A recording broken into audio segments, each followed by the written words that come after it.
Suivez les séances de prière avec l'évangéliste Dr Mieza Nyamke du ministère international Arche de l'Alliance dans sa salle de prière de guérison et de délivrance 6 à Ablogame Lomé dans le prolongement de la rue de l'Ocam au premier étage de l'immeuble de l'ancienne pharmacie Deogracias.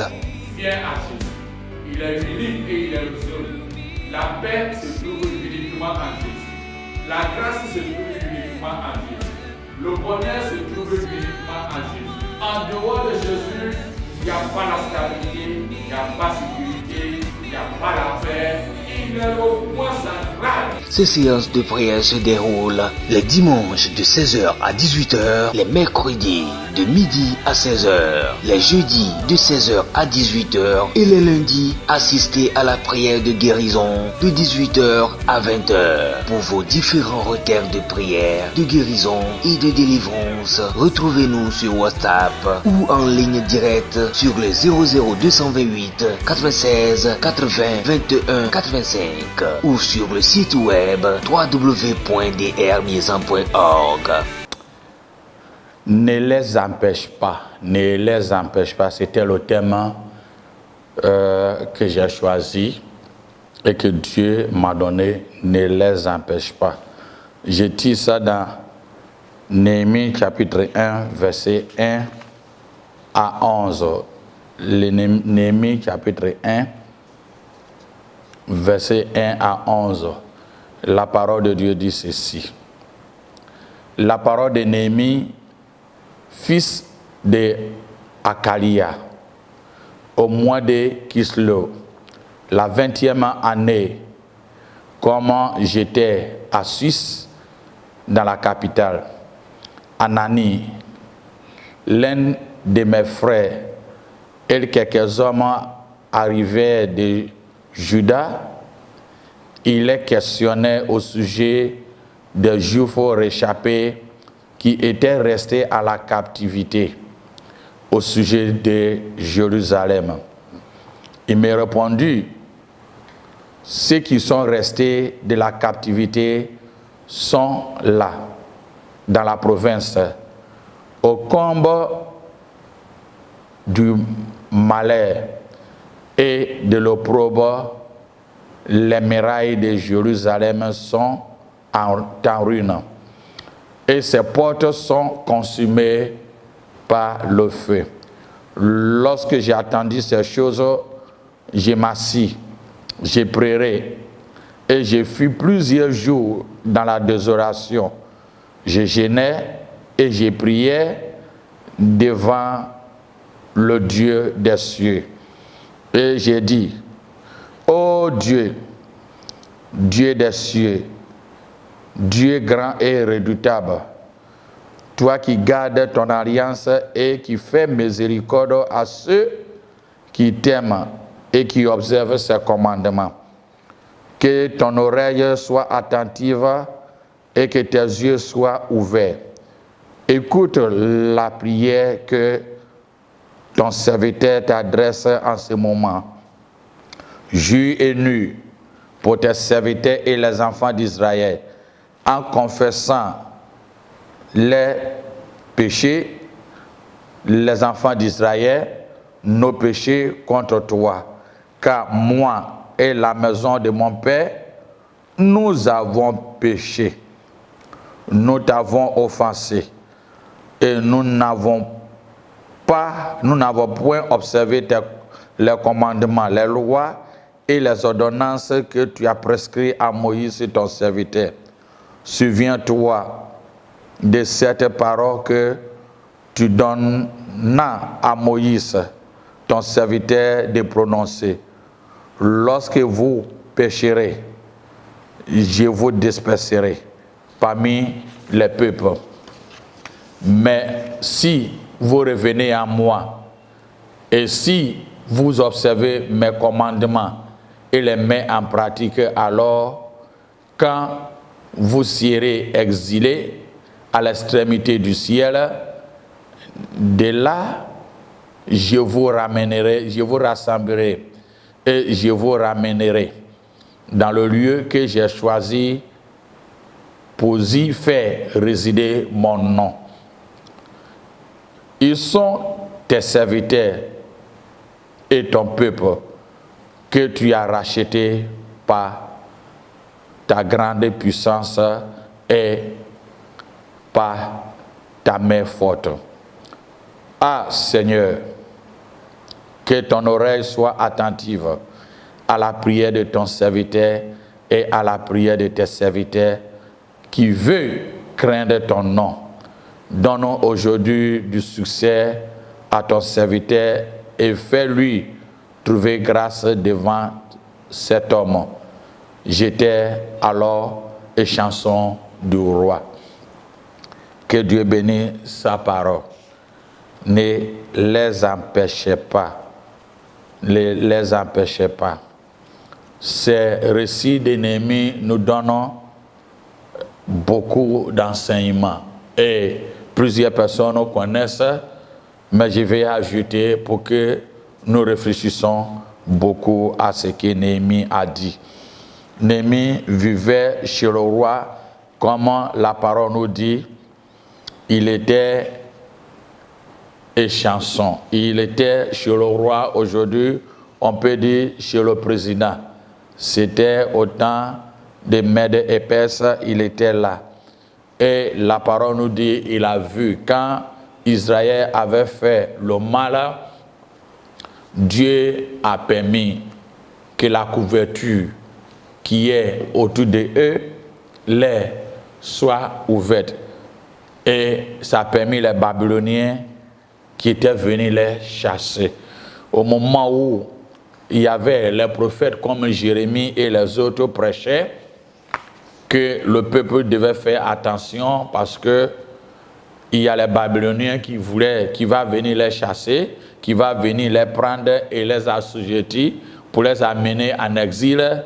Il y avait des prophètes qui étaient là, qui opposaient et qui prêchaient ce que je peux l'appeler que le bonheur, le bonheur, le bonheur, le bonheur. Au moment où le peuple voulait savoir, c'était trop tard. C'est pareil à nos jours.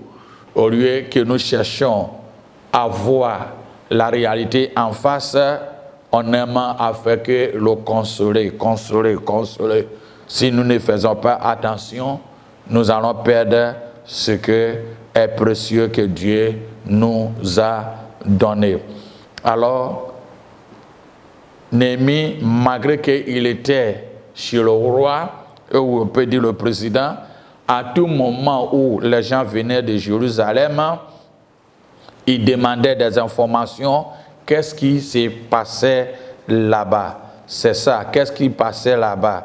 Néhémie, étant chez le roi, pourrait demander, comme président, pourrait demander, bon, par exemple, la nationalité, parce que quelqu'un qui est chez le roi, c'est un empire qui gouverne de Babylone jusqu'en Éthiopie à son temps, et le monde à son temps. Ça veut dire que vraiment c'est un tout puissant terrestre. Donc il était son échanson et il pourrait demander la nationalité, mais son cœur était attaché toujours à son peuple et à Jérusalem. C'est l'amour qu'il avait, c'est l'affection. Bon nombre de personnes souvent aiment dire, moi j'ai eu, pour moi je m'en fous. Le reste qui arrive, tant pis. Mais Néhémie n'était pas indifférent. Il avait l'amour pour son peuple et l'amour pour son pays et la vie. Et lorsque les gens étaient venus, comme la parole nous dit, ils étaient venus et lui annoncer que les villes de Jérusalem et les murailles de Jérusalem sont en ruine. Les murailles de Jérusalem sont en ruine et ses portes sont consumées par le feu. Alors Néhémie a commencé à avoir la tristesse et la désolation. Il priait. Un bon chrétien, un bon homme de Dieu, lorsqu'il attend tristesse quelque part, doit lamenter et dans la désolation et prier et intercéder. Mais ne doit pas, comme on appelle, prendre le malheur ou ce qui arrive comme une réjouissance pour dire, ah, c'est bien fait. Moi, aujourd'hui, j'ai eu pour moi, je me fous des autres. Néhémie pourrait quand même dire, tant pis, je suis au palais et moi, je suis chanson. Le reste, débrouillez-vous, débrouillez-vous. Il n'a pas fait la discrimination. Judas, il est de la race de Benjamin. Judas, qui est composé de 2 nations, était parti en exil, assujetti complètement. Mais Néhémie étant là, n'a pas fait la discrimination vis-à-vis d'autres tribus ou ethnies pour dire que c'est la faute à telle personne qui a permis qu'aujourd'hui nous sommes à l'esclavage. Il n'a pas été égoïste. Il a oublié de lui-même, oublié de soi, et il fait ce qui est pour aux autres. Pas de vaines critiques, mais avec l'amour. Et la parole nous dit, il intercédait pour son peuple, pour lui-même, pour sa famille et pour ses ancêtres. Et pour ses ancêtres, lorsque nous voyons sa parole dans le verset 5 à 6, il nous fait, jusqu'à 8, il nous fait comprendre qu'il a prié en demandant que Dieu pardonne les péchés de ses parents, les péchés de ses pères, les péchés lui-même, ses propres péchés, et les péchés des Israélites. Il n'est pas resté là pour faire la différence ou la séparation ou chercher à mener la faute à quiconque ce soit, mais il a prié. Et en priant, sa prière était basée aussi sur la parole de Dieu. Une prière que nous voulons avoir la réponse doit, pas une récitation, mais doit reposer sur la parole de Dieu. Avec les références, il a fait connaître et comprendre Dieu ce qui était passé. Et quand nous lisons Marc chapitre 9, verset 38 à 41, nous voyons quelque part le contraste de ce que Néhémie avait fait. Néhémie avait eu l'amour réel pour son peuple, l'amour réel sans discrimination, sans état d'égoïste, et il intercédait et il priait, il a évité les critiques, mais on voit de Marc chapitre 9, verset 38 à 41, on voit le contraste de ce que Néhémie a fait. Jésus avait envoyé ses disciples pour aller prêcher la bonne nouvelle, et lorsque les disciples étaient partis, ils voyaient d'autres disciples aussi, un homme aussi qui était là, mais il ne fait pas partie de leur groupe que Jésus a envoyé, et qui chassait aussi des démons et il faisait les miracles. Alors il se dit ça, il veut arrêter cet homme. Je vais lire la parole dans Marc 9, 38 à 41, dit ceci.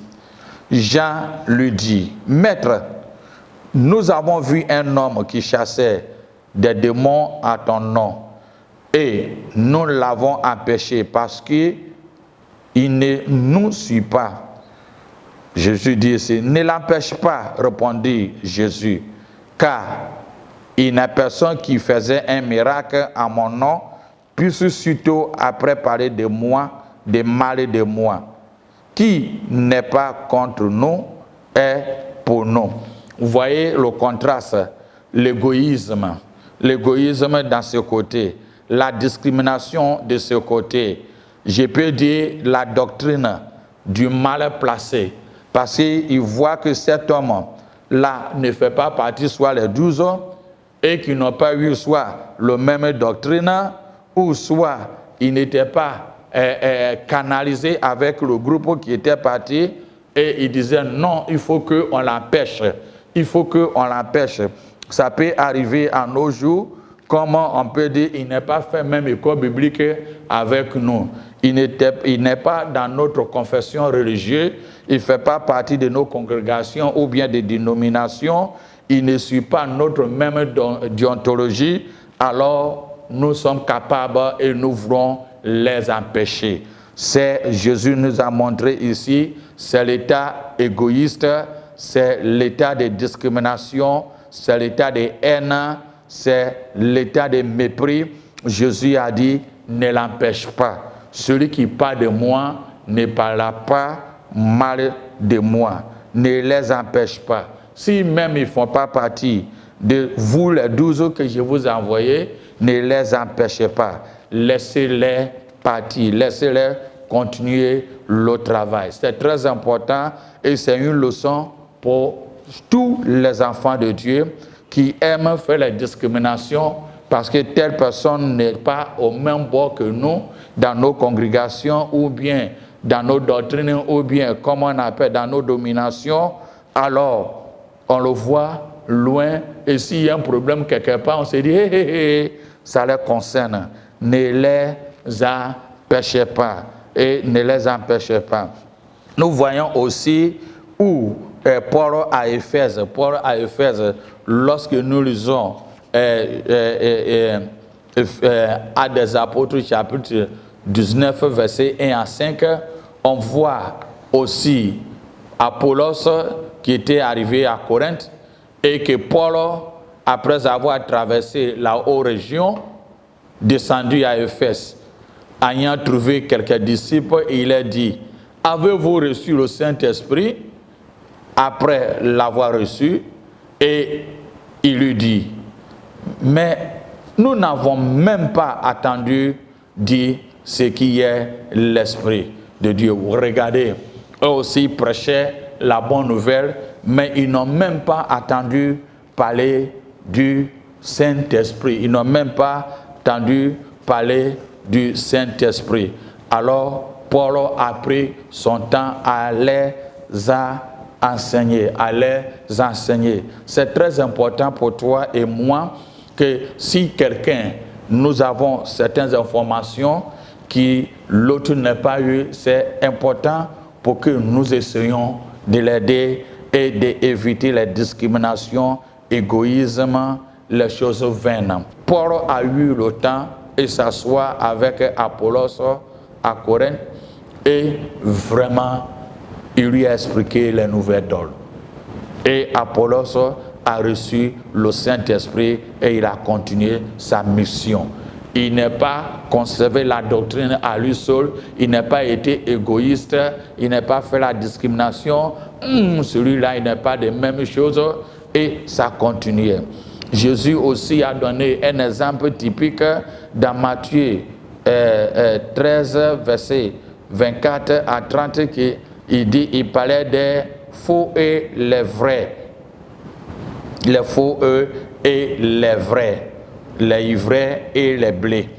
Et dans 13, 24, verset 24 à 30, il dit ceci. Il leur proposa une autre, Jésus disait une autre parabole, il dit, le royaume des cieux est semblable à un homme qui a semé une bonne semence dans son champ. Mais pendant que les gens dormaient, son ennemi vient s'aimer l'ivraie parmi les bleus. En s'en allant, lorsque l'herbe eut poussé et donnait des fruits, l'ivraie parut aussi. Le serviteur du maître de la maison vient lui dit, Seigneur, n'as-tu pas semé une bonne semence dans ton champ? D'où vient donc qu'il a ivré? Il a répondu, c'est l'ennemi qui a fait cela. Et le serviteur lui dit, veux-tu que nous allions les arracher? Non, dit-il, de peur qu'en arrachant l'ivraie, vous ne déracinez même pas, même en même temps les blés. Laissez croître ensemble l'un et l'autre jusqu'à la moisson. Et à la lumière, à l'époque de la moisson, je dirais aux moissonneurs, arrachez d'abord l'ivraie et les lier en gerbes pour les brûler, mais amassez les blés dans mon grain, amasser les blés dans mon grain. Regardez une histoire que Jésus a donnée. Je crois bien que si nous pouvons à ne pas prendre les choses à nous-mêmes, prendre affaire de Dieu comme c'est nous qui doivent mettre les règlements par-ci, par-là. Jésus voyait les blés, il voyait les ivrés, il dit mais laissez-les pousser. Laissez-les pousser, laissez-les pousser. Et à la fin des choses, nous allons voir et couper. Et couper. Que Dieu nous aide, Dieu nous assiste beaucoup à ne pas freiner les uns et les autres.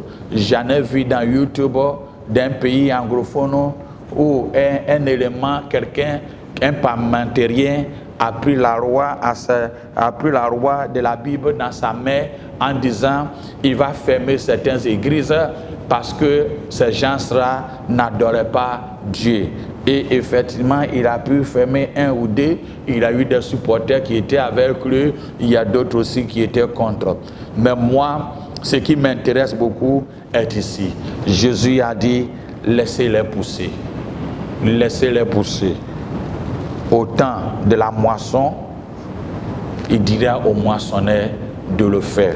De peur que, en croyant qu'il ne fait pas ce qui est de bon, c'est comme ce que Élie avait dit. Élie disait, j'étais le seul à adorer. Dieu a dit, il y a encore 7000 personnes qui n'est pas encore prosternées devant les Baals. Il n'y a pas bonne église et il n'y a pas mauvaise église sur cette terre où nous sommes. Lorsque nous voyons les sélectives de l'église, les 7 églises que le Seigneur a dit à Jean et il a fait sélectionner dans le livre des Apocalypse, on voit toujours les remarques que le Seigneur avait fait. Le Seigneur avait fait. Il dit, fais-les croître. N'essayez pas de faire les distinctions. Ne les empêchez pas de peur que tu vas détruire l'autre. Pourquoi aujourd'hui, on a tous sortes de problèmes. J'étais aux États-Unis, j'étais parti à une église où cette église, la sœur en question qui m'accompagnait dans l'État de Californie disait, Bishop, si ce n'est pas à cause de toi, je n'allais pas venir à cette église. Mais cette église fait partie de mon église de base. Et il disait, j'étais venu ici, j'ai cherché, Dieu m'a mis à cœur à nettoyer même ici, à faire certaines choses, mais parce que j'ai un peau noire, il ne m'a pas accepté à la congrégation. Il ne m'a pas accepté à la congrégation parce que c'est un noir. C'est à ce moment-là que j'ai commencé à comprendre l'église des noirs et l'église des blancs. Et il y a des moments, il y a ceux qui ont mieux compris, on fait des brassages et il y a les noirs et les blancs ensemble. Mais il y a d'autres, c'est typiquement les noirs, c'est typiquement les blancs. La discrimination. Aujourd'hui où nous sommes, où ce problème de corona est arrivé et nous ne savons pas quoi faire, c'est le moment où l'Église dans son ensemble doit laisser nos différences et commencer à prier, commencer à lamenter, commencer à supporter, à intercéder pour les uns les autres, à ne pas penser que moi je suis bien passé. Regardez Néhémie. Néhémie prenait le problème de Jérusalem comme son propre problème, alors qu'il était au palais. Il n'est pas raisonné, il dit il était dans la désolation.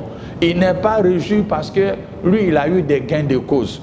Mais il faisait tout pour que tout le monde. Il n'est pas cherché à dire, à pointer le regard. C'est lui qui a fait que nos parents sont venus à l'esclavage.